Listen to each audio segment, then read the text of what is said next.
নেত্রকোনা পৌরসভা এলাকায় ধানের শীষের প্রচারণা চালাচ্ছেন স্থানীয় যুবদলের নেতাকর্মীরা।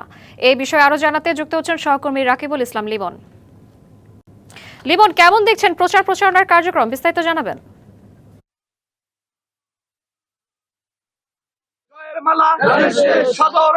ধন্যবাদ শ্রাবন্তী। নির্বাচনের সময় যত গণিয়ে আসছে ততই প্রার্থীদের প্রচার প্রচারণা এবং প্রার্থীদের সমর্থকরা প্রচার প্রচারণা ব্যস্ত সময় পার করছেন। ভোটারদের মন জয়ে তারা নানা ধরনের প্রতিশ্রুতি দিচ্ছেন এবং বিভিন্ন দলের যে অঙ্গ সংগঠন, সহযোগী সংগঠন আছে তারা আসলে তাদের প্রার্থীদের বিজয়ী করতে অবিরাম কাজ করে যাচ্ছে। আমরা এই মুহূর্তে রয়েছি নেত্রকোনা ২ সদর বারহাট্টা আসনের পৌর এলাকার সাতপাই এলাকায়। এখানে জেলা যুবদলের সাবেক এবং বর্তমান নেতৃবৃন্দ তারা তাদের বিএনপির প্রার্থীকে বিজয়ী করতে প্রচারণা চালাচ্ছেন।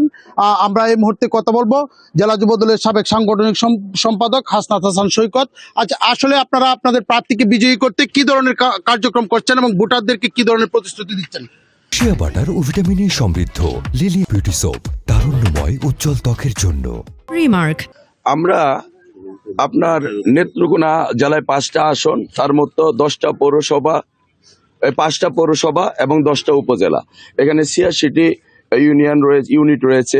এই ইউনিটের মতো যুবদলের সাবেক নেতৃবৃন্দকে নিয়ে আমরা ডোর টু ডোর জনাব তারেক রহমানের 31 দফার পরিকল্পনা আমরা জনগণের কাছে পৌঁছে দিচ্ছি এবং এই পরিকল্পনার মধ্যে ফ্যামিলি কার্ড, কৃষি কার্ড এবং 1 লাখ স্বাস্থ্যকর্মী নিয়োগ, যারা বাড়ি বাড়ি যে মা বোনদের স্বাস্থ্য পরীক্ষা করবে, এই তারেক রহমানের এই পরিকল্পনা জনগণের মাঝে পৌঁছে দিচ্ছি। এই তারেক রহমানের এই পরিকল্পনা শুনে আজকে জনগণের ভিতরে একটা ব্যাপক সাড়া জেগেছে। আপনারা জানেন দীর্ঘ 17 বছর ভোট দিতে পারে নাই, একজন কেন্দ্রে গিয়েছে, তার ভোট আরেকজনে দিয়েছে। আজকে সবাই ভোট দিতে পারবে এই আনন্দে এবং তারেক রহমানের এই 31 দফা পরিকল্পনায় উদ্বেলিত হয়ে ইনশাল্লাহ সবাই কেন্দ্রে যেয়ে ভোট দিবে এবং এই নেত্রকোনা শহরের বিএনপির ধানের শীষের প্রতীকের 5টি আসন বিপুল ভোটে জয়যুক্ত হবে। তার মধ্যে আমাদের নেত্রকোনা সদর আসনে ডক্টর আনোয়ার হক সাহেব। আমরা আরেকজনের কাছে শুনবো। আচ্ছা, আপনারা কিরকম সাড়া পাচ্ছেন ভোটারদের কাছে?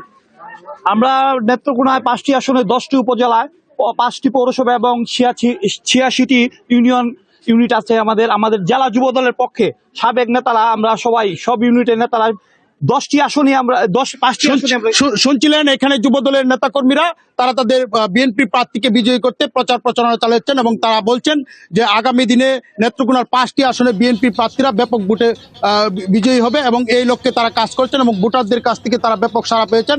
আর শ্রাবন্তী, আরেকটা বিষয় আমি জানিয়ে রাখি, নেত্রকোনায় 5টি আসনে প্রায় 20 লাখের উপরে ভোটার রয়েছে। আগামী নির্বাচনে তারা তাদের শান্তিপূর্ণভাবে ভোট দিয়ে তাদের ভোটাধিকার প্রয়োগ করবে এবং তাদের পছন্দের প্রার্থীকে বিজয়ী করবে। প্রশাসনের পক্ষ থেকেও ব্যাপক ব্যবস্থা নেওয়া হয়েছে যাতে শান্তিপূর্ণভাবে ভোটাররা ভোট দিয়ে একটা উৎসবমুখর পরিবেশে ভোট দিয়ে নির্বাচিত করতে পারে। এই প্রত্যাশাই করছেন এই এলাকার জনগণ।